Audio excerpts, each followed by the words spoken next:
Hopefully this is already live. Hey everybody, this is the Oil Drop Podcast, and I guarantee to you it is not an April Fool's podcast. It is definitely a real podcast on April Fool's Day.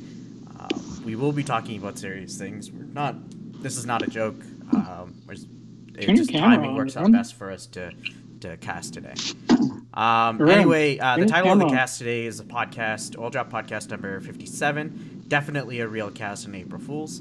Our topics that we're going to be covering are varied, stretching from the anemic power play right now, the McBlending that's going on with the lines, what are Connor's chances for the Hart, and the fact that we're still continuing to be relatively inconsistent and trying to explain what's going on with this current 3-game losing streak. Anyway, this is your host today, or rather, everyone, participant and host simultaneously, is me, Arunisik, otherwise known as Arun. With me today were Adam, otherwise known as Sweet44722. Hopefully I pointed in the right direction this time. And James, otherwise known as Paul-McCartney- on Reddit. These are all our lovely usernames, and we're going to jump right into it. This will probably be a really short cast, mind you. So for those of you that missed us, don't worry, this is not going to be a long cast at all. And you'll be able to catch up on it. Anyway, let's get into the first little topic here, unless you guys have something in particular that you want to touch on. The power play right now. And I sort of think this will touch a bit into what's going on with the line blending that T-Mac is doing, but let's talk about that power play. They are... I don't have any stats with me right now. This is bad of me. I apologize. Hold on. I'll throw it to Adam while I pull up stats so we can solidify what we're talking about here. I mean, we're talking power play. It's been bad. Over 5 last night again. It must be like the third or fourth game we've gone at least over 5 in a game. And it's not so much going over 5 as going over 5 in critical situations when you're down 1 goal late.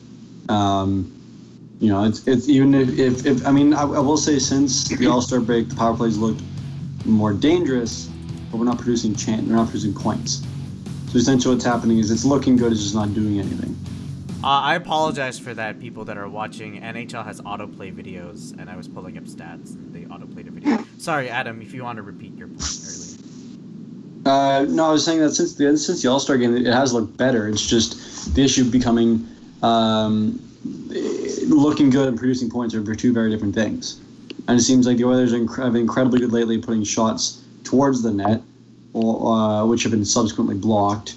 Or getting 5 or 6 chances and then none of them being truly good scoring chances, or if they are, they don't finish them.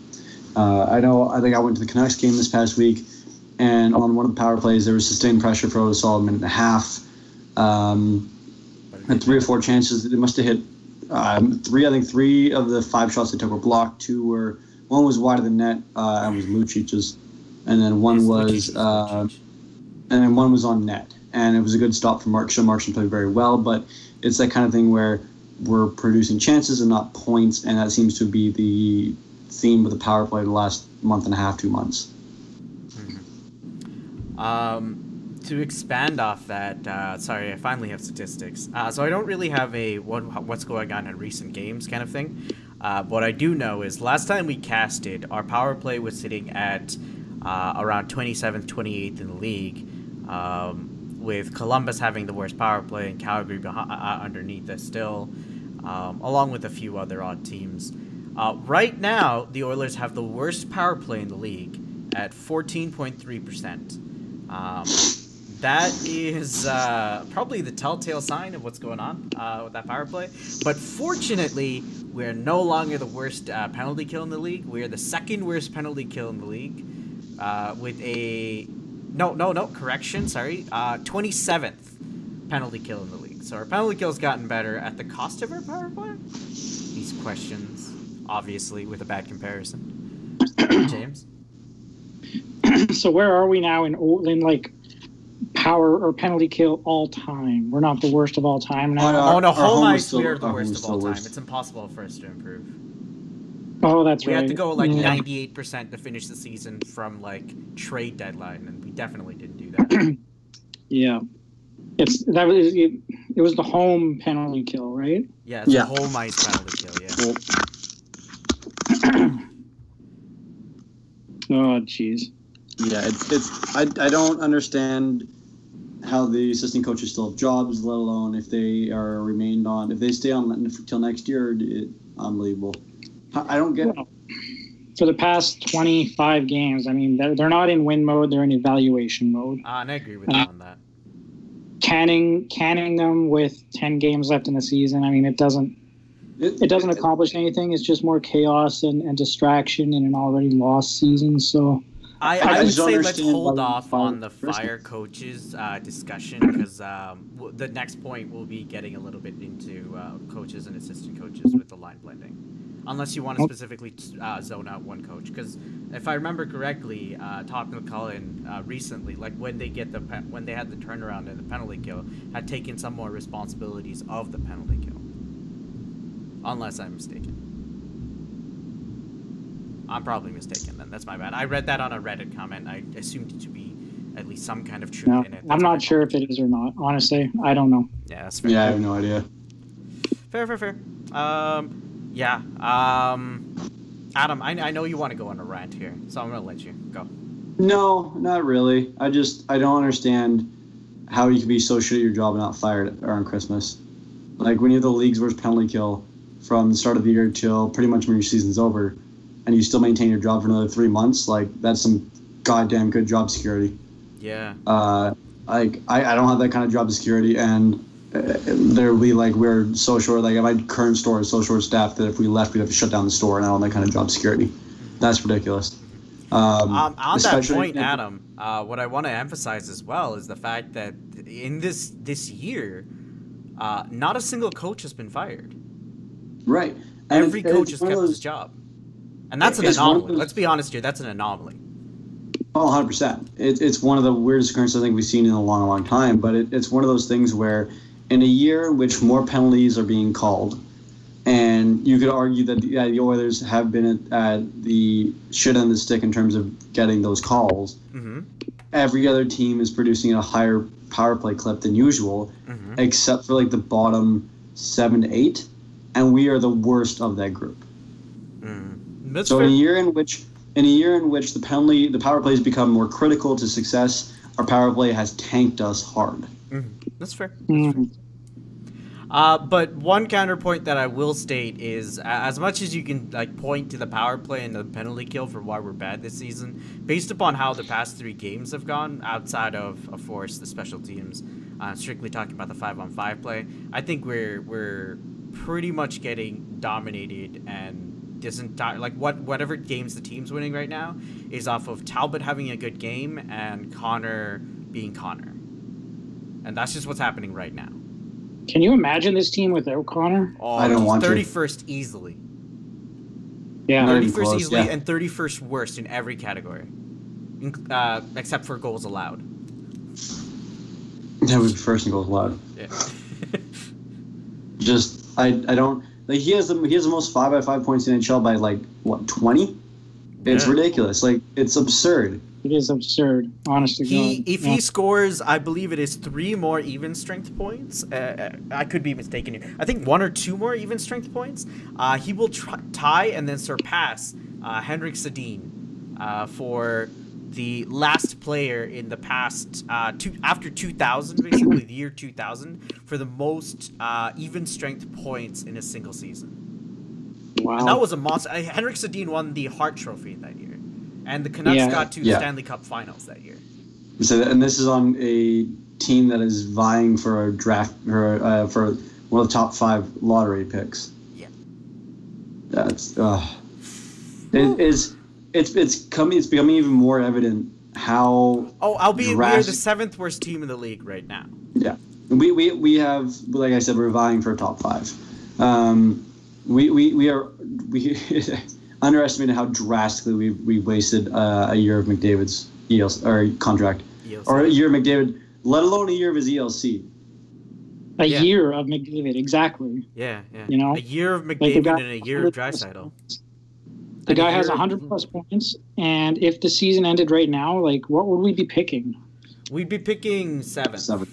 Assuming even odds all the way through. We have more. We're tied with Chicago and the Islanders for 74 points this season. Same number of games played. We have more wins than them. They have 4, I think, overtime losses. Wow. 7th. 4 more running out of words for it. I want to say embarrassing. How pathetic. Flagrant. Embarrassing is actually the best.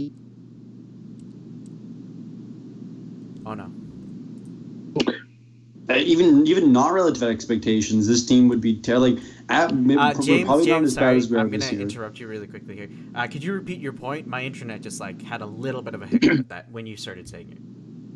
Well, I just said relative to expectations, like this team is a joke, and relative to expectations, this has been the most disappointing team in the league, hands down. I mean, say what you want about the demise of say, like the Blackhawks or the Ottawa Senators being 1 goal away from the Stanley Cup Finals. I mean, people expected Edmonton to be a contender this year, and people picked them to Some win. people had them to win the Cup.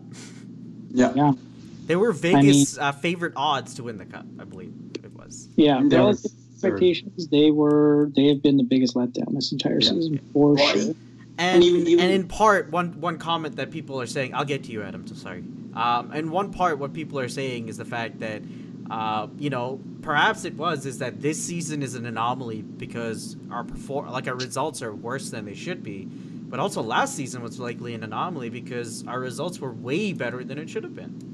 So I would question, is this team, going to be a playoff team, or are we going to be another bubble team for years to come, wasting more years of Connor McDavid? Sorry, Adam, I'll turn it back to you. If we average it out, I was basically going to say the same thing. If we average it out, we end up being this mediocre team. And in the NHL, the worst thing you can be is a mediocre team. Yeah. Because you don't get good draft picks. It's harder to recruit players. Yeah. It's harder to move up or down. Mm-hmm. You can't get into playoffs, but you can't fail in order to get it's the worst place you can be. So, yes, this year is a shithole, but if next year we improve slightly, but not enough to make the playoffs, then we're almost. We're not worse off, but we're certainly not much better off. It'll be a year of improvement, but if you look back and say, yeah, well, we improved 5 spots, it's like, cool, are we in the playoffs? No. Well, then it's another year of failure. Any year we don't make the playoffs with Draisaitl, McDavid, and Talbot, and Nuge, and Nuge, especially with that group, it's a failure. Yeah. Because when McDavid puts up 105 points before with 3 games left, and all of them have I think it's maybe 15 power play points right now. That's pathetic. Absolutely pathetic. Hold on. I apologize for the click-clacking people that are listening. I'm just posting an article. So the next point is a reference to a recent article that came out on Oilers Nation. I forget the author's name. I apologize. I want to credit the author. It was by Justin Nielsen. And he basically compiles some stats and basically compares for this season the fact that the Oilers have only, I believe it was 2 lines, with Nugent Hopkins, McDavid, Tyrati line potentially being that 3rd line for the Oilers that have spent more than 100 minutes playing together. For comparison, the 5th most ice time that 3 players have played together this season have been Iafallo, Kopitar, and Brown for 640 minutes. So that's about 6 times as much. Pardon? See, in that article, if you go scroll further down to, it says 5 combinations played more than 40 minutes together. It's Lucic, McDavid, and Puljujarvi, Lucic, McDavid, and Slebyshev, Nuge, McDavid, and Ratty, Kajula, Draisaitl, Auberg, and Cairo, Draisaitl, and Strome. Yeah. The only consistency between any of that is Lucic, McDavid. Yeah. Who, even then, it's just absurd. Now, Lucic, Puljujarvi, and McDavid played 177 minutes together, but everywhere else is, other than the Cairo, Draisaitl, and Strome line, everyone's under 100 minutes. No, I agree with you. And then The question then becomes, and this is why I wanted you to hold off there, Adam, for this topic, for the coaches discussion. So what is, going on here? Is this like a, is this from the players being bad, or is this perhaps the fact that there's no wingers to help out the players, or is there something else entirely going on? Or is it just plain, Todd McClellan has no idea what he's doing? And I'm going to throw it to James first. Yeah, okay, wait. Say that question again. So it could be a number of different things. Is it Todd McClellan has no idea what he's doing? Why is it that we don't have a consistent line? We are getting every kind of line blending, and, there's no seemingly consistency in the lines. And there could be a multitude of different factors here, but it's something to look at the end of the day. Yeah, I don't know. I wouldn't say that he doesn't know what he's doing. Wasn't that kind of like a trademark of his even back in San Jose? Mm-hmm. Yeah. I mean, San Jose had extremely successful teams, and that's something that he's always done. He had success with it in the past. Continuing to do it is not indicative of him not knowing what he's doing. Mm-hmm. I would say perhaps it's him indicative of panicking, but I mean, at this point in the season, like, why wouldn't you be panicking? His job is on the line, I would say. So, the confusing thing to me is that, like, you're not wrong, James. There was definitely a lot of line juggling back in San Jose. But I think that what they did is when they found line combinations, they generally rolled with them, and they reverted back to set pairings they had when the game was tight. So we've seen the same thing in Edmonton when Lucic, McDavid, and Draisaitl play together. And then eventually, towards the end of the game, because it'll be close, rather than McDavid, Ratty, and I believe it was Nuge who's been playing together lately. And then I believe the other day we saw. I have a correction to make here. Sorry. No correction. I apologize. Throw it back to you. I apologize for interrupting your train of thought. The other game we saw Nuge, McDavid, and Draisaitl line at the end of the game, at the end of Vancouver, for I believe 2 or 3 shifts. It's just, so it's not uncommon with him, but it's gotten to the point where it seems like if they have 2 or 3 bad shifts, he's ripping apart the lines. And you can argue whether or not you want about chemistry, but the fact of the matter is consistency breeds familiarity. Mm-hmm. And if you're not familiar with the line mates, you won't know where to play. You don't know where to pass on the ice. You don't know where they're going to be, how they play. Whether or not they're faster or slower than you, it changes a lot of dynamics in the game. Mm-hmm. And if you're constantly rotating line mates, it doesn't really provide a lot of stability for anyone, mm-hmm. including young Jesse Puljujarvi. Mm-hmm. Right. Yeah. Well. If. Yeah. Actually, on that point, one thing I did want to state is the fact that, if you look at, the 5 top line combinations that have played for 40 minutes or more, they've all have a goals for percentage that's over, either slightly over or well over 50%. They either all feature Draisaitl or McDavid, prominently McDavid, very obviously. But I think on that point, then, I would sort of disagree with you. In that the moment that a line clicks, I feel as though he keeps that line and keeps it going. Or that McDavid drives every single line he's with. That too. Which is what the evidence points to as well. Yes. Draisaitl when he's on is on, but McDavid drives every single pairing he plays with, regardless of what happens. Absolutely. So McDavid keeps getting stuck with different wingers. Yeah. And then one thing else I wanted to talk about is, if you think about it, this entire season, both this season and you could say an extension last season, our best winger has been a center last season. This season, our best 2 wingers have both been centers. Because we have no wingers. We have no wingers. And the only natural winger we had this season, like our best natural winger we had this season, we traded away. Maroon. Yeah. Patrick Maroon, and we traded him away, which is, very obviously the correct decision to do. And, that's what eventually turned into that pick. I think it was it was a former 6th rounder that Philly drafted, who has a sort of a boundaries chance of getting into the team. Actually, we never talked about that one, so I'll pull up that trade here really quickly.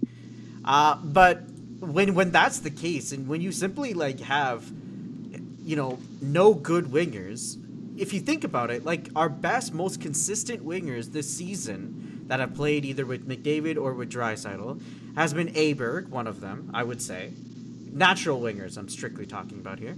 Has been Aberg, who spent, previous to being traded to Edmonton, half the season being scratched by the likely President Trophy winning team, as well as, I would say, so far, perhaps you can make an argument against it, but perhaps Ty Ratty, who is a career AHLer.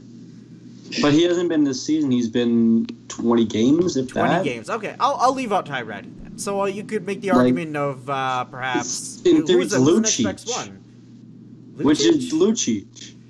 Yeah, to start the season for sure. I mean, who else other natural wingers, who else are you going to point to? Puljujarvi has been all right, but not nearly as good as Lucic, which is saying something. Slapashev was almost traded at the start of the season because he was playing so badly. Kyra is essentially a center, masquerading as a winger, but now he's back at center. Okay. So I guess Kyra's been our most but he's successful. Not a natural winger. But he's strictly technically talking a center. about our best natural wingers. Yeah. Right? And when you have that situation where you have a bunch of natural wingers that, like, based upon their play right now, most of them don't even deserve to be on the second line, let alone the first line. I don't want to be in McClellan's situation because it's simply, you have essentially to try to solve a 5-dimensional Rubik's Cube. That's what's the lines right now. It's just, there's no tools in the toolbox, and you have to put something there. James, sorry, I went on a rant. It went all over the place. I apologize for that. I know. I mean, I feel like I was reaching for names to not say Lucic there. But yeah, that's exactly how I was. But I was trying to think. I was like the entire time, I was like, who else can you think of? Okay, the guys we just picked up, Aberg and Ratty, but those are both since the deadline. Yeah. So the rest of the season. No. Puljujarvi, no. Kajula, no. Cassian, no. Slapashev, no. And to extend off of that, like, of all those players that we just listed there, how many of those should be in the AHL instead of, even on the bottom six? Oh, I know. I look at Camilleri here now, and, he might get one season after this, but, like, really, he's playing out the string here now.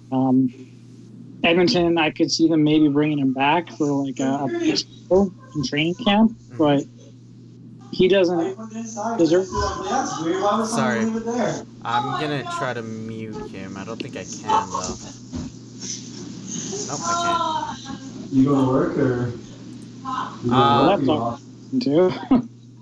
Okay. Anyway, coming back into it, perhaps in all of this, because we keep talking about the forward line combinations. One of the consistent things that's been it took a while. I was like, the fuck. I franked so many people. I got Dan. I apologize for this, everyone. I will send him a quick stirred message. Yes. Anyway, coming back into it, perhaps one of the other things that we need to talk about is the fact that our defense has been so bad. Like, he's been struggling with the fact that a bunch of players have been, having bad seasons or been injured. But, like, do you think perhaps with how badly the season's going right now, like, we should be replacing perhaps half the D-core? Or is it just, a bad season? Or should we, at this point, be absolutely regretting that Sekera and that Russell contracts? Well, I mean, you can't get rid of Clefbaum or Larson because they're on reasonable contracts. Like, the trade with Hall be damned. I mean, Larson is pretty solid at what he does. I'm okay with him being on the team going forward. You go down the depth chart and you're looking at Sekera and Russell, and I mean, can't move either. You can't move either. You literally can't. No trade, no movement clauses. Yeah, I don't know what they're gonna do. I think doesn't Russell's expire after next season? Yeah, after next year. Not the end of this season, but next season. Yeah, you're right. And also at that time, Sekera's contract will become a limited no trade clause. So both of them Okay. will happen at the exact same time at the end of the 2019 season. Now, to be fair, Next year, after that, I can see them going. sadly enough, Russell's been probably our most consistent defenseman all year. No, I give that to Adam Larson. Well, No, consistency, I think Russell's been more consistent. No, I'd give that to Adam Larson and, what was it? How can you not call I Scully think in a your own huge yet? reason for why, was it Russell's been looking okay as he has is because he still ranks, now he ranks 4th among our defensemen for minutes played in a game. And it's 4th by a margin of about 2 minutes between Larson and Russell. But how can you not call a guy that can score on both ends of the ice consistent? That's consistency. I mean, you can make that argument, Adam. And As in he could score it on net and their net is what I was going for. Oh, fuck me. Oh, you went for a joke. Okay, James. I'm gonna kill myself. I'll see you guys later. By the way, Adam, what's your background noise there? It was pretty loud when you stepped away. I had to grab. I had to open the door for a roommate. Yeah, no problem. James, I guess coming back to the forward lines, because that's where we basically started from. What do you think is the ideal situation in terms of being able to go about handling that? I know it's a difficult question, but like, do you think we go for free agency, or should we expect a guy like Nugent Hopkins moved for a number 1 left winger or right winger? you're saying this for forwards exclusively? Forwards. Let's say the defensemen are on trading block 2. It's your call, whoever you want to trade. Okay, sorry. Repeat the question one more time. So let's try to address the winger situation. How would you go about addressing it in the off season? Oh. I honestly don't know what you can do because, I mean, Lucic is not going to be going anywhere. People like Camilleri, they'll be gone. I mean, you gotta apply or you gotta rely on astute free agent signings, and I think that's really what it's going to have to be because you can't get rid of Lucic. You can't buy him. You can't do it, and you can't trade him. And you have to pray that he comes back and be a 50-point player next year. Yep. And that's what you have to pray for. And then beyond that, it's like, okay, we need to sign. We need an Eric Stahl signing. That's what we need. Like us and 30 other teams, I know, and that's hard to come by, but like that's really what we would need. Yeah, I would agree. Yeah. That or Eric drafting. Was having a hell of a season. Honestly, I think one of the most underrated guys to pick up in the offseason would be Patrick Maroon. I think he would fall into that category because people still don't rate him in terms of, yes, he's a legitimate top 6 winger. But I would say this season he was definitely our best winger. Albeit for that portion in the middle where he didn't have a great time. But then again, I mean, who has he still had his best points per game this season over last season. Patrick Maroon is at the point, though, where he's like, okay, I'm a free agent. I'm a relatively well-known name. This is my career contract right here. Yeah. This is his 4-year deal. Like, this is his 4x4 deal here. You know? That's why it's concerning. I would make the argument, and this is simply from a hypothetical standpoint, that perhaps because of the disasters with the Lucic contract and the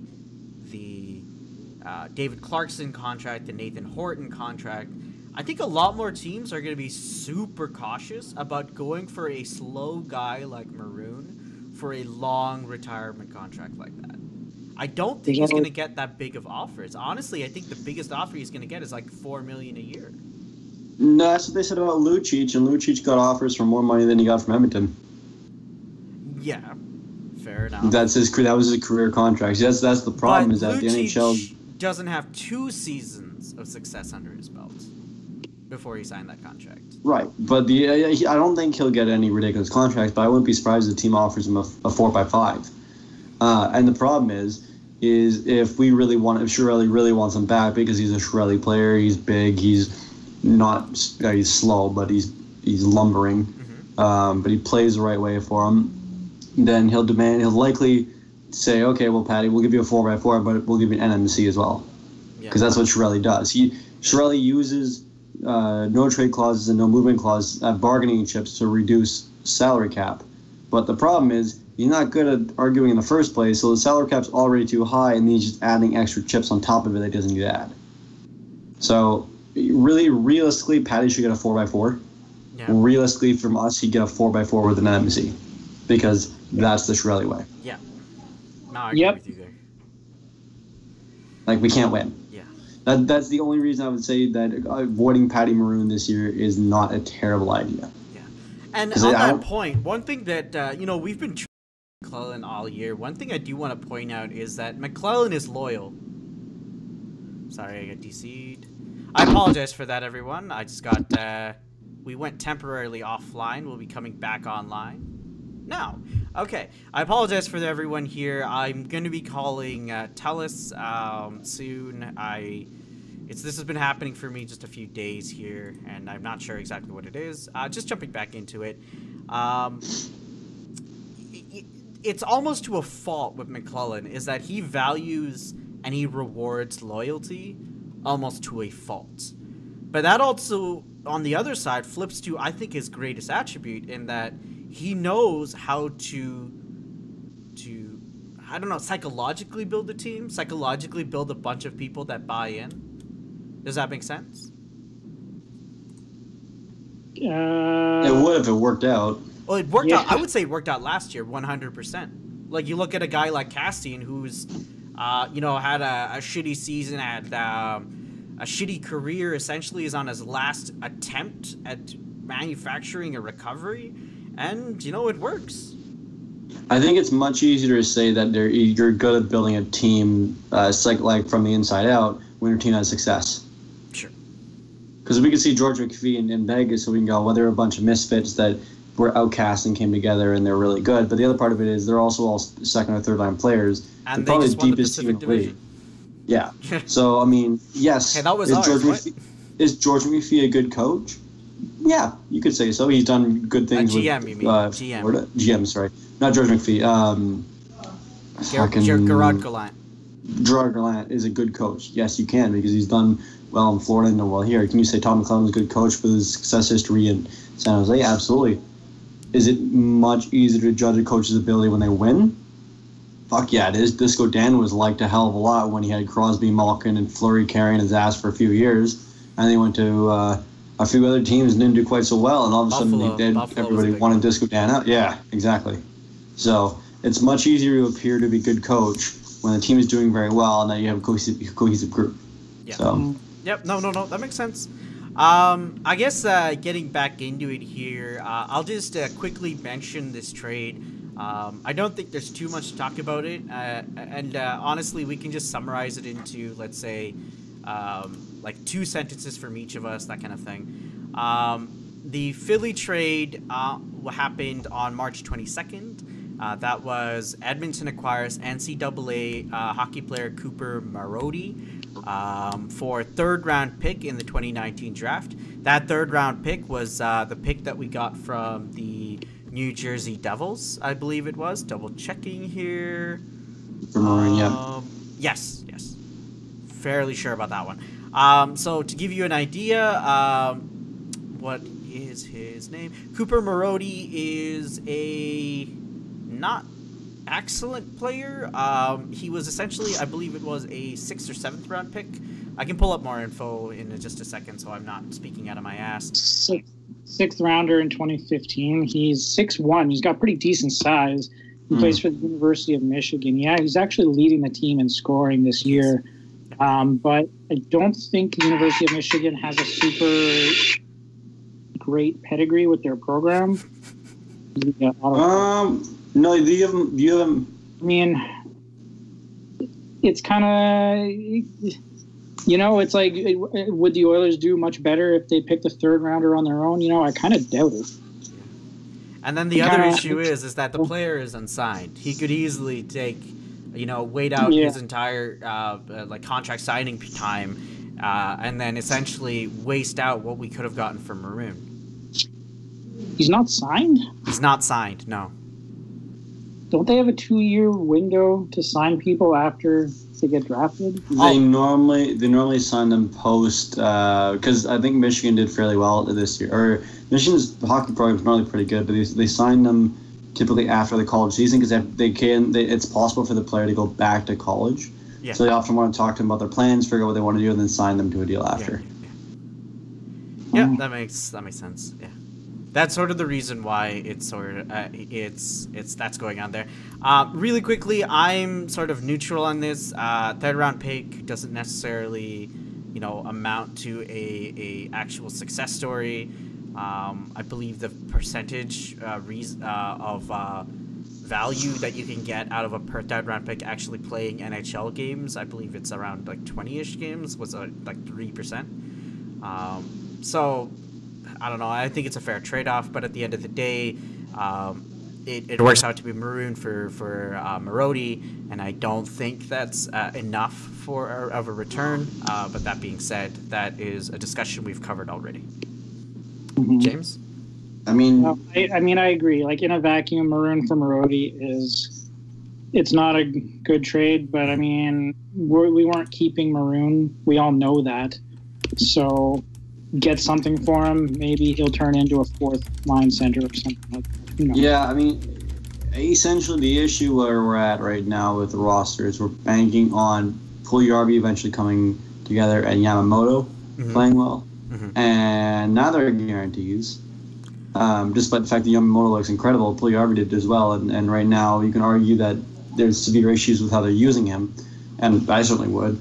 But we're at the point where, as we're talking, like there's not a lot that can be done to fix the issues with the salary cap we got. Yeah. Outside of drafting and finding a diamond in the rough. Yeah. Mm-hmm. It's fair enough. One thing I will add to all of this really quickly is this is sort of a not necessarily adding, it's like a tangent. Puljujarvi, and we'll get to this in our next podcast. We won't have time for it in this one. I want to talk about the Connor for Hart discussion really quickly and end on that. The Puljujarvi situation was originally mirroring very similar to Draisaitl, and that's why we weren't very much concerned about it. But now it's looking more and more like Yakupov. And I think, especially James and I'm not entirely sure how much Adam was on the can still be a good player train, but we were so wrong about Yakupov. I was there too. Yeah, we were all so wrong about Yakupov. But that's something that we're going to be touching on in the next podcast, and likely the last one for the regular season, which will be a week into the playoffs, so we do it. Anyway, last topic here. Connor McDavid, boy wonder, is at 103 points this season. Hold on, let me eliminate all teams. There we go. 103 points this season, which puts him solidly 6 points above Nikita Kucherov. In terms of points per game, Connor was also, I think, 1.33 for Nathan McKinnon points per game, and 1.30 for Connor, with a 1.31 right in the middle there for Brad Marchand. So do you think, assuming Connor ends on a high note, because this past game was the third time this season that Connor failed to get any points or shots on net, and do you think that this is enough of an argument that Connor should get a mention for the Hart, or at least a nomination?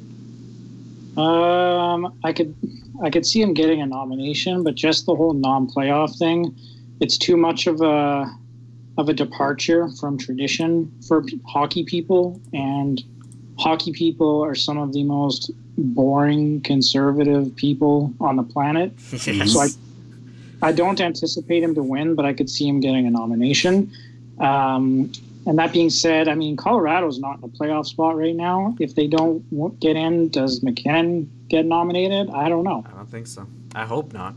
Honestly, my winner this season would be Pekka Rinne, because the stats he's putting up is essentially better than what Carey Price put up in the season that he won the Hart Trophy. And he's playing, like, as much as he can say, you know, that's a stacked team and whatnot, that team, the numbers that he's putting up in a season where scoring is up is phenomenal. It's just ridiculous. Anyway, I think that Connor McDavid should get a nomination. I'm of that opinion. The big question becomes right now with, you know, how exactly does the season end? Because everyone is so close to each other that it can go any way, honestly. Yeah, and you got to ask yourself, too, like I said this before, imagine the Oilers without McDavid. You know, just think of what the award is awarded for in the purest sense. The player most valuable to their team. And think about the Oilers without McDavid. I mean, my God. They would be awful. I would extend that and say, like, if we're thinking in that light, then we should be definitely having, like, or considering Taylor Hall as another Hart finalist. Absolutely, yeah. He's been phenomenal this season. He put up one of the longest unofficial point streaks in a long time, and I say unofficial because he was injured in between games, and he missed a few games because of it. But he's got 88 points this season, good for 7th in the league in scoring, with basically 6 less games played than Kopitar, who's 2 points above him. And Kopitar is one of the people that everyone is touting for as a finalist. Kopitar, yeah, he's had a real bit of a renaissance season, hey? But yeah, Adam, your opinion. I'm kind of on the Hall train, to be honest. If they make the playoffs, like if they make, I'll interject. If